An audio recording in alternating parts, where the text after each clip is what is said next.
Broadcasting from the business capital of the world, this is the Podcast Business News Network. It can be one of the easiest, most beneficial things you can do to move your life forward from things that have got you stuck, whether it's anxiety, whether it's depression, whether you want to stop smoking, all of that. I'm talking about hypnotherapy, and we're going to dispel some of those myths that people have about it. Unfortunately, it's usually like one of the last things that people choose when they want to move their life forward. I don't know why that is. Maybe it's the myths. So let's get that out of the way. She is an amazing hypnotherapist at Estrella Healing Arts. Crystal Curiel joins us again here. Welcome back. How are you doing? I'm doing well. How are you? I'm good. I'm good. And I'm one of those people that waited and tried other things for a long time until about 3 years ago. Yeah, just about 3 years ago, I found hypnotherapy, and it actually found me. Long story, doesn't matter. But once I got into it, did a few sessions, I noticed a difference, and I still do a little touch up here and there with it. Just amazing what it can do for you. And people don't realize what's actually going on. So can we do that today as if I'm calling you? I'm getting a free consultation to see if this hypnotherapy thing is right. And I'm going to ask you those questions that I think people wonder about. I wondered about them. Yeah, I would love to do that. Okay, cool. So Crystal, I have some challenges. One of them is I'm afraid to get on a plane. I have anxiety about getting on a plane. Can hypnotherapy help me with that? Yes, definitely. Hypnotherapy is so good with things like fears and anxieties because you can first start learning how to deal with your symptoms and deal with these stresses.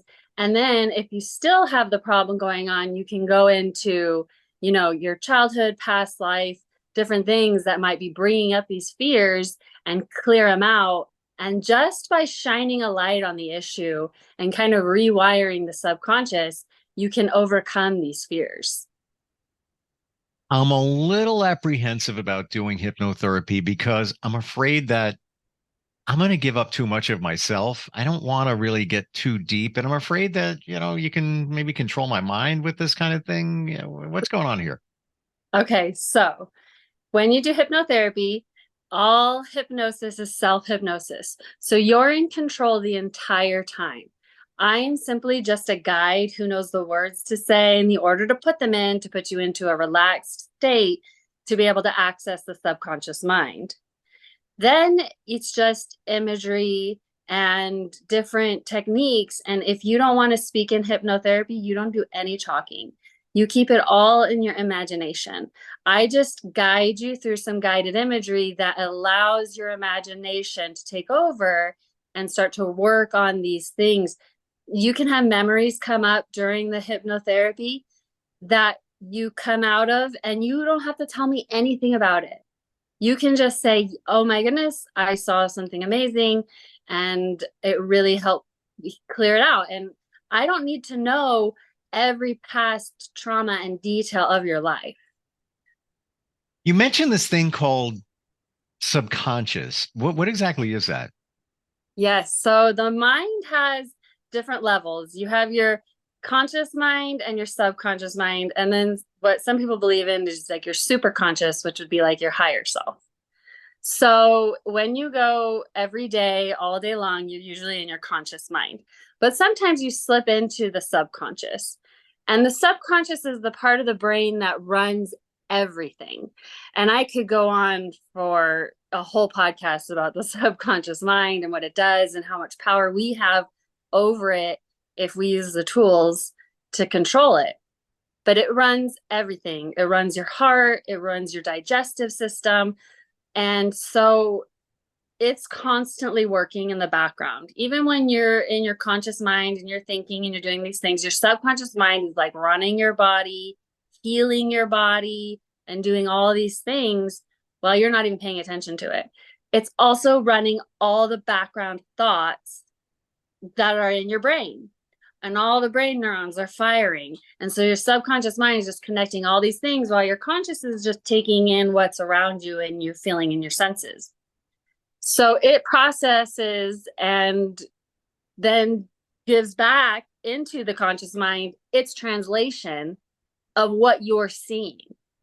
So you're taking in, like, I'm here, I see all these things in my room, and your subconscious goes, oh my gosh, remember the time that something broke, and oh no. And then all of a sudden you're like weirdly triggered in your living room and you don't know why. And it's because your subconscious mind took over with this little thought that it popped up. We can be in control of it, and going into hypnosis, you can retrain it, because it's almost like giving yourself new neural pathways for the subconscious to follow, creating new quote unquote memories, new little imagery to go back to when things are hard, you know. So you'll have, oh my goodness, I remember when Crystal had me let go of all this negativity and balloons, and now I'm being triggered, but I know I have this new neural pathway, this new memory, this new activity that I can do to let it go. And the subconscious already did it. It knows how to do it again, and it'll repeat it. And so you just learn these new things. So yeah, the subconscious mind is amazing. I can seriously talk for so long about it. So, okay, my fear of flying. Why do you think that is? Why do people like me, this is all hypothetical, by the way, why do we have those fears? Like, where could that possibly be coming from? Any examples? I have a fear of dogs too, by the way. No, I'm kidding. Oh, do you? I did have a client come to me, and I have Bear, my little dog, who comes. He's my healing dog. He's my emotional support dog. You can see him on my website. Like, if you come see me in person, he's there. But I did have a client who has a big fear of dogs, and it was amazing. Just my dog slowly approached him, and he totally, by the end of the session, was like, oh my gosh, your dog is so great. It was just a really cool experience. But wow. anyway, so fears like flying or dogs can come from a myriad of places.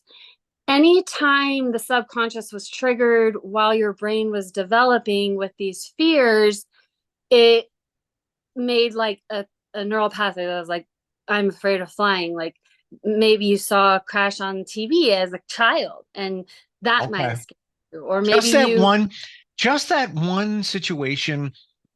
Let's say I was 7 years old and I was watching TV and there was a plane crash or something like that. That one thing would take that's what's going to put that fear in. It could be something so small like that, because when we're children, our minds are so squishy, and it can be just one image. Wow. It can even be a nightmare. It's just really interesting. And that's when a lot of people come in with different belief systems. So if somebody comes to me who has a belief system where they believe in past lives, then we can explore that. So I can work with past lives, whether you believe in it or not. I think it's great, because it's the way the subconscious can work out a imagery for you to heal whatever's going on, whether you believe it actually happened or you believe it's just a story your subconscious wants to tell. It's just an amazing tool. Usually I do it with a more advanced client who kind of and is more comfortable with speaking, because they have to talk to me through it. So, it's a little more of an advanced technique. But if I was working with somebody who had like a fear of flying, and we worked on the symptoms and things, but they still had that, deep thing, which I had a client who had issue with driving, right? So we did all the symptom issues. She was feeling better, but, she still didn't want to get in the car. Every time just thinking about getting in the car caused her anxiety. So then we were like, let's explore past life, because she didn't have anything in her childhood that she could remember that would have been big trigger. So we were like, let's just try this. So we had 3 past life sessions, and it was so amazing. By the time we were done, she's like, I don't know if that was real or not, but she's like, it sure feels real to me. And it feels like it's healed, and then she can go throughout her life, and it just no longer causes those triggers. Wow. I'm Yeah. amazed how it can be something so, call it insignificant, in our childhood that can, I don't want to say ruin our lives, but really minimize certain things. I mean, who doesn't want to go on vacation? Now you're afraid to get on a plane because as a kid you saw a plane crash or something that Yeah. created that trigger. What if you can't hypnotize me? Does that happen? So they say there's a few things like, with the myths, right? So the research shows that 25% of the population cannot be quote unquote hypnotized, which means you are not going to get on a stage and cluck like a chicken. You're not going to do any of the stage hypnosis. It's not going to work on you. And maybe even if you went into hypnotherapy, you wouldn't go all the way into the deeper brain waves. But the cool thing about hypnotherapy is it's effective in relaxing you to a certain level that your body can achieve. So you can achieve like the benefits of hypnotherapy. You just might not go as deep into hypnosis levels like in your brain waves, which actually would be kind of nice because some people, they'll follow along my words the whole time because they stay in the lighter waves. Some people like to go really, really deep and they come out and they're like, I feel like I slept for 12 hours. I have no idea what you said. And I'm like, it's fine. It all went into your subconscious, but it's just different people are going to go into different brain waves. Hmm. How do I know that you're qualified to do this or any hypnotherapist? How do I know?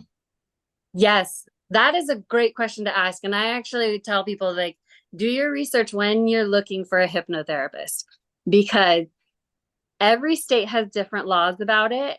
And like I practice in Arizona. Arizona, there's one rule about calling yourself a hypnotherapist, and that is you cannot call yourself a clinical hypnotherapist without a master's degree in psychology. So if you don't have your master's degree in psychology, you can't call yourself a clinical hypnotherapist. So I don't have that, but I am a certified hypnotherapist and I went to school specifically for hypnotherapy. I went to the Southwest Institute of Healing Arts, which is an accredited school here in Arizona. Mm-hmm. They teach hypnotherapy, life coaching. It's all a big package called an integrative healing arts practitioner. So that's what I have my diploma in. And they taught me advanced professional hypnotherapy, where I got training in addictions because you deal so much with addiction. So I think I took like 4 courses in addiction, and they've taught us a lot about trauma and PTSD and how to deal with things like that. Now, and then I began practicing, and I also took entrepreneur classes, all those things to help me build my business. But you can also go to a seminar, pay $5,000, spend a weekend, take some hypnotherapy classes, go home and start your own hypnotherapy practice. And boom, you're helping people with things like fear of planes.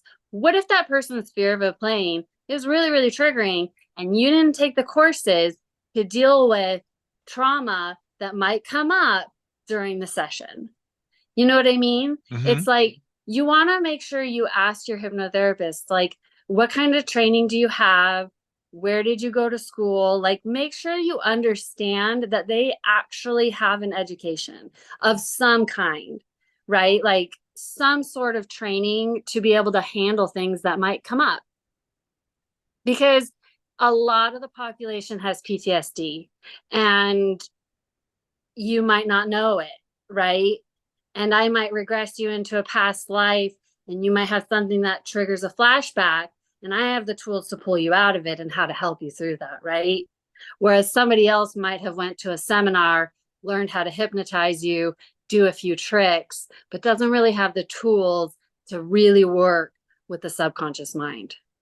So we are doing a role playing with Crystal here as I'm calling her to get some details on how this whole thing works. So I'm giving my concerns about hypnotherapy and learning more about it.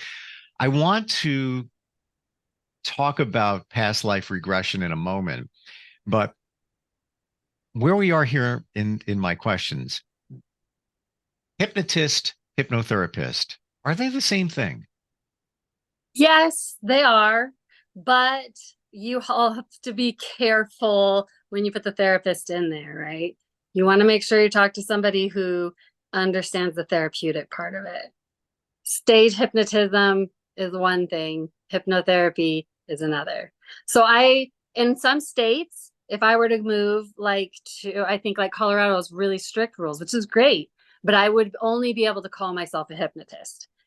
And I would just say I practice guided imagery because I don't have a master's degree. And so I can't say that I do that kind of thing. So it depends on like what state you're in and what you're practicing. How do you know? And now I'm curious about this past life thing. How do you know that you're connecting with somebody's alleged past life? Where's the proof? Where's the validation? Past life regression, that's the thing. That's why I tell people if you believe in it, then I believe for you, it is a real experience and it's going to feel very, very real. But if you don't believe in that kind of thing, if you have a very like Christian background and maybe you don't believe in past life regression, well, we can still gain from it because you can just look at it as a story your subconscious has to tell to clear out whatever is going on. Because maybe we don't want to sit here and sift through your whole entire childhood looking for every tiny trauma, right?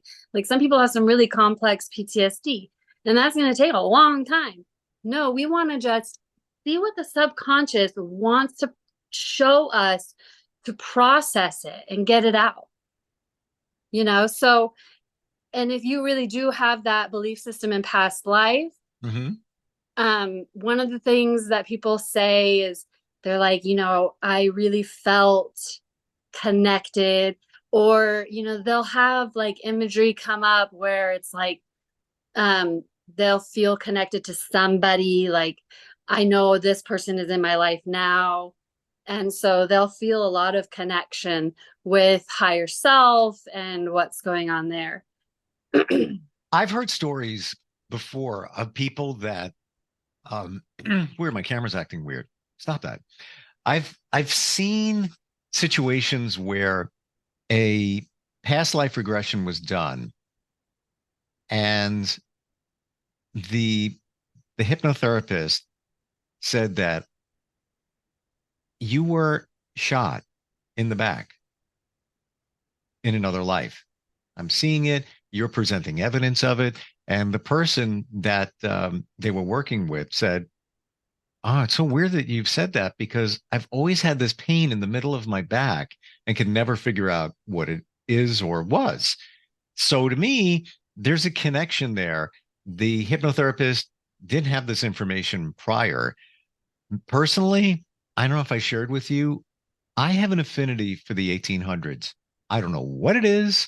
I could look at pictures all day long. Like people look at videos, like look at reels on Snap and TikTok and go down the rabbit hole. I could look at the 1800s is my rabbit hole. And right when there was technology where you had photography and it was just a simpler way of life. It wasn't too technical, but it was just cool seeing how, hey, look at the clothing they made. How do they even do that? It looks like it's, from today. I am convinced that I was around in the 1800s. I'm not even kidding. And I didn't have a regression for this. However, I had somebody do my genealogy and she took, because I found out I was Lithuanian. I didn't even know that. She said, yeah, your father's father's father came from Lithuania and moved to New York City and was a tailor in the 1800s and worked his way up, worked his butt off, and was able to buy his family a home in the city and did actually really well. And I'm like, you know what? I was probably there. I don't doubt it Yeah. for a second. Have you heard that from people where they present certain things and then you go through a regression and then it seems the pieces seem to come together for that? Yeah. I've had a very close friend who we did a past life, who's very just this very like kind, soft person who feels very connected to nature. And we did a past life, and he saw that he was like a tribal guy, right? Like walking around barefoot in the grass, and ended up the ending scene of his death was just so cool and made so much sense with his anxieties.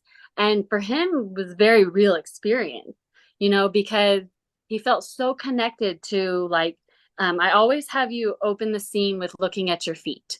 So I have you, in your mind's eye, open your eyes, look down at your feet, and what do you see? And it grounds you into the experience, literally grounding you into the experience.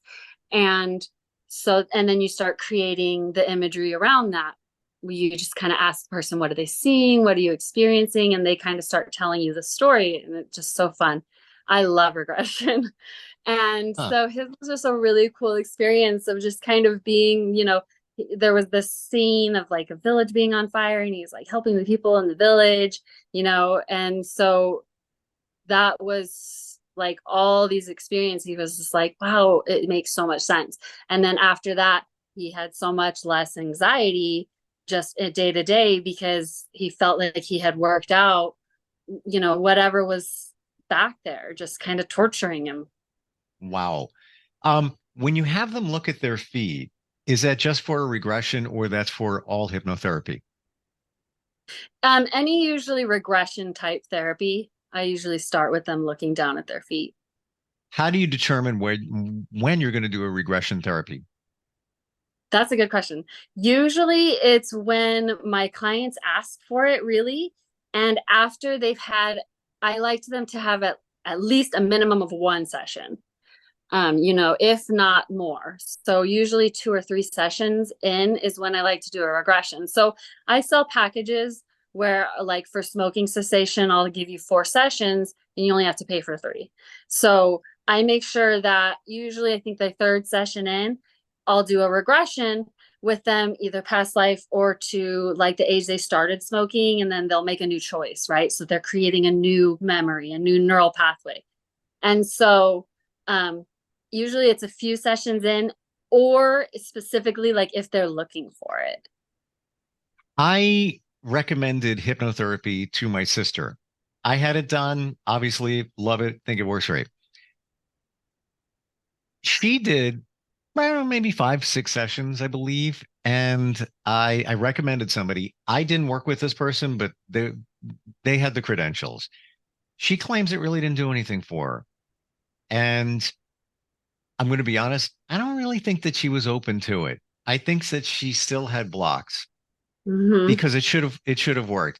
Have you encountered that along the way where you have to be fully open to making a change or healing, or it's really not going to work the way it should be working? Yes. So, you like learn from your failures. I had a session where afterwards I felt like I was going to cry. I was new into hypnotherapy. I'm like, oh my gosh, I'm ruining my people's lives. No, I did the session with her, and I noticed what kind of happened in the interview. So she kind of wanted to have a very spiritual type experience. She wanted to get messages or something like that. And I didn't follow her dance very well, and more went into habit change. And I think because we had a clash in like our rapport and, like goals and things like that, it just didn't go very smoothly. So she felt like she didn't go very deep. She felt like she couldn't really get any messages. And I would say on that session, it was kind of like a little bit on both of us. Like it didn't really, like we just didn't kind of have a mesh Mm-hmm. of And what it's was going to happen. It's going to going happen. on. It's a Hmm. relationship, that Yeah. you're very easy to talk to. I'm sure very easy to work with. Sometimes it might not work for somebody else. I don't know. It's Yeah. everybody's different, but you have to be open to it. You can't Yeah. be a spouse talking to their wife or husband saying, "I need you to stop smoking. We need you to Yes. stop. I'm here. I just made the appointment with Crystal, and we're going to get this done." they don't want to make that change. It's not going to happen. Make the change. It works. It's fantastic. It is. I know. Yeah. And I tell people that because I'll get a lot of calls, oh, my son's into drugs and I need him to stop.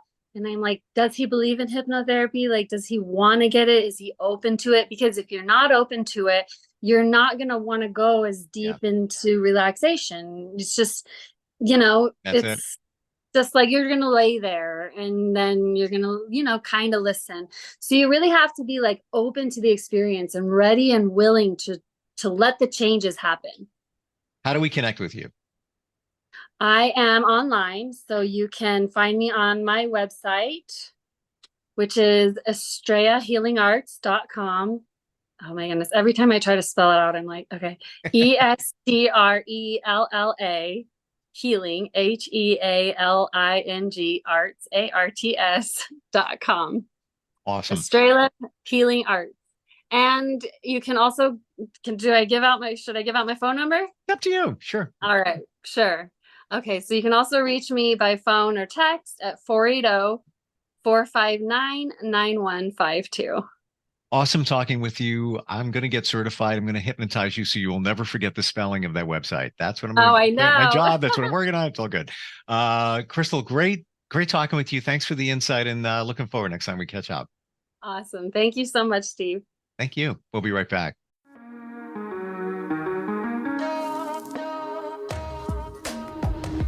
Broadcasting from the business capital of the world, this is the Podcast Business News Network.